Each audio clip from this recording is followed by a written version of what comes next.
Ya, kembali lagi di Kompas Pagi, masih membincangkan buku Marketing Langit. Nah, ini sudah ada penelpon nih, Mas Kusnadi, kita akan terima dulu. Siap. Dari Ibu Nimah di Tangerang. Selamat pagi. Ya, halo. Iya, selamat pagi, Bu. Selamat pagi Pak.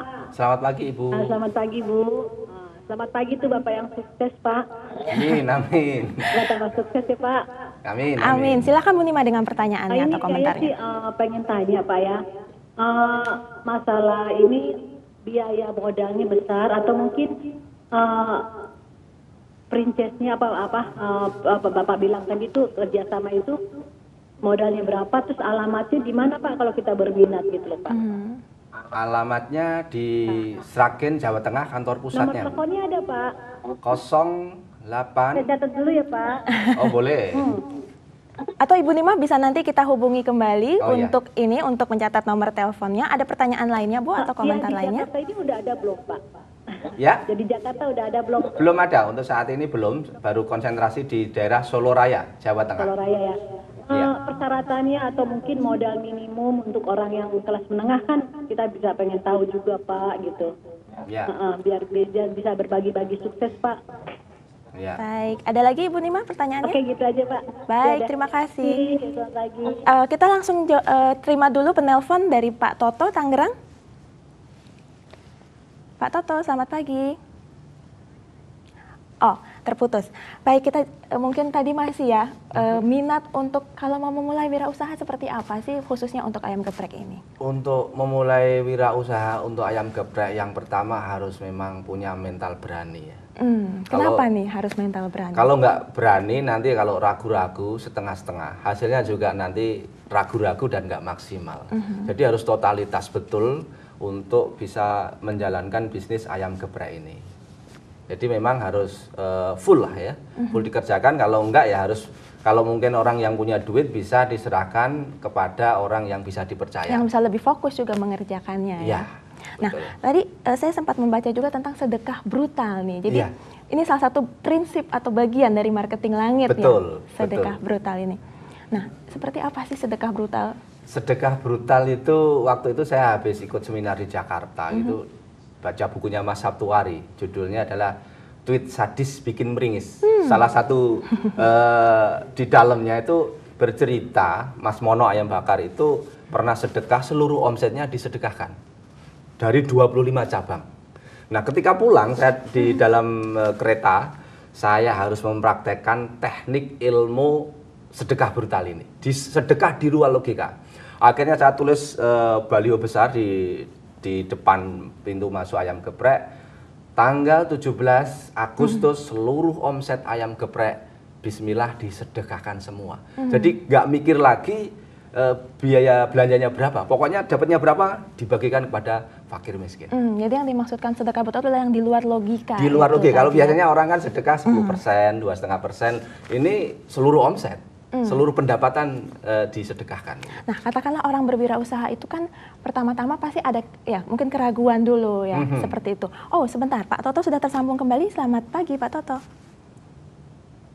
Selamat pagi. Iya, silakan dengan pertanyaan atau komentarnya. Ya, baik, terima kasih. Saya sangat tertarik dengan marketing langit ini, Pak. Iya.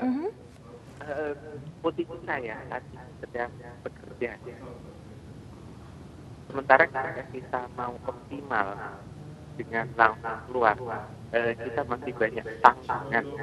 Ada tantangan KPR dan tantangan yang lain. Bagaimana kita bisa langsung berani untuk usaha dan kita keluar dari tempat kerja kita? Itu Pak. Baik, terima kasih Pak Toto. Nah, ini ternyata pertanyaan saya dengan Pak Toto ini agak sama nih. Gimana? Tadi tentang keberanian untuk memulai usaha bagaimana sih? Karena kan orang-orang pasti awal-awal untuk mulai berwirausaha itu ada rasa takut dulu. Yang pertama mungkin takut nggak punya uang karena nggak punya kestabilan dalam pendapatan seperti itu. Ya. Gimana, Mas? Kalau saya cerita juga sama ya. Bisnis itu nggak harus kita punya duit. Kayak saya dulu ketika berhenti dari konsultan Bappenas, itu untuk membuka usaha Omega Bakery, itu butuh dana 250 juta pada tahun 2002. Modal awal. Saya hanya punya uang 10 juta. Tapi saya punya ide, punya konsep, punya strategi. Akhirnya ide itu yang saya jual. Saya tawarkan ke saudara, saya tawarkan ke teman dekat, ayo mendirikan roti Omega Bakery ini bareng-bareng. Jadi jangan kita dibatasi oleh modal ya. Kadang orang kan, waduh saya nggak punya duit untuk memulai usaha, saya takut nanti. Itu yang pertama. Yang kedua, coba kita lihat anak yang masih kecil ketika latihan berjalan, itu kan sering jatuh, sering mungkin masuk ke got dan sebagainya, tapi dia nggak pernah menyerah untuk belajar terus untuk bisa berjalan. Coba seandainya kalau anak kecil ketika jatuh terus dia, Pak saya berhenti aja Pak latihan berjalan Pak, akhirnya nggak jalan lagi. Bisnis juga sama, harus berani. Makanya ketika mungkin saya sekarang saat ini bisa stabil, itu sebenarnya adalah akumulasi dari kegagalan-kegagalan yang pernah saya jalankan. Tapi katakanlah ada jatah gagal nggak sih? Masa sampai berapa kali atau berapa lama gitu sebuah bisnis dikatakan bolehlah masih punya jatah gagal seperti itu? Ada yang mengatakan, beberapa motivator memang habiskan jatah gagalmu. Nanti kalau sudah habis pasti kamu akan sukses. Nah, berapa banyak jatah gagal itu? Apakah untuk setiap bisnis berbeda atau seperti apa? Kalau menurut saya mungkin ada bisa dikatakan juga begitu, tapi yang terakhir ini menurut riset saya ini. Jadi orang berbisnis ketika dia punya kekuatan spiritual yang bagus, artinya punya tabungan energi positif. Energi positif artinya akhlaknya bagus, sering berbagi, berbakti pada orang tua dan sebagainya, pokoknya ibadahnya dijaga. Itu biasanya jatah gagalnya sedikit, lebih kecil, bisa ditekan. Nah, semalam ada yang tanya juga di Bogor, bisa nggak kegagalan diantisipasi atau diminimalisir atau dihindari gitu? Bisa. Dengan cara apa? Banyak melakukan amal soleh atau energi positif ketika hidup di dunia ini. Nah, tapi kemudian ketika orang gagal ya, apa sih yang harus dilakukan gitu? Gagal bangkit lagi. Gagal apakah mungkin misalnya meninjau ulang, ini bisnis ini tepat nggak buat saya atau seperti apa? Bisa juga. Jadi memang bisnis itu ada yang dari hobi. Yang pertama hobi ya. Kesenangannya apa, kesukaannya apa, mungkin bisa dikembangkan dari situ. Ada yang kayak Pak Ali Akbar itu hobinya adalah main BB gitu. Akhirnya dia optimasi BlackBerry. Kalau saya senangnya adalah kuliner, makanan. Makanya saya bikin restoran. Maka prinsip saya di sini juga saya sebutkan, tidak ada kata gagal. Yang ada adalah sukses dan belajar.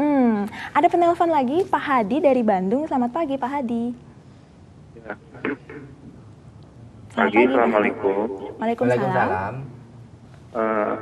Ya, Pak Gus tadi mau nanya, kalau ya kita kan sedekah dalam berusaha gitu, tujuannya dengan agar usaha kita berkembang gitu, itu hubungannya dengan kita menjaga keikhlasan itu seperti apa Pak Hadi? Takutnya jadi niat kita ibadah malah keganggu dengan niat-niat komersil gitu. Itu kalau yang Pak Hadi. Kadang-kadang kan suka ada konflik hati gitu ya, ini niatnya kita berbuat baik atau ingin usaha berkembang. Itu satu. Yang kedua, Pak Hadi menjaga kehalalan makanan yang Pak Hadi tawarkan seperti apa? Baik, terima kasih. Nah, ini tadi pertanyaan yang menarik ya, bahwa kita memberi tapi sepertinya ingin kok tidak lurus gitu niatnya, seperti ada pamrihnya gitu kepada Tuhan gitu ya. Nah, gimana komentarnya, Mas? Ini yang kadang memang masih secara umum punya persepsi begitu. Jadi kita boleh berharap, makanya kita berdoa itu kan berharap sama Allah. Kita meminta, memohon. Jadi kalau kita dengan berbagi, dengan afirmasi kita mohon sama Allah, boleh. Jadi bahkan ada hadis itu disebutkan, obatilah sakitmu dengan sedekah.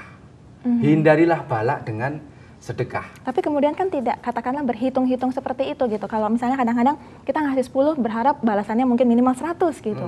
Ini yang diajarkan oleh agama Islam itu kan juga begitu. Barang siapa yang bersedekah itu dilipat gandakan 10 kali. Bahkan jadi, bisa boleh sampai bermatematika seperti itu dengan Tuhan ya. Iya. Bahkan saya biasanya di dalam buku ini saya ceritakan, orang yang punya hajat itu biasanya ngundang anak yatim, makan bersama di ayam geprek, pulangnya dikasih amplop untuk anak yatim itu.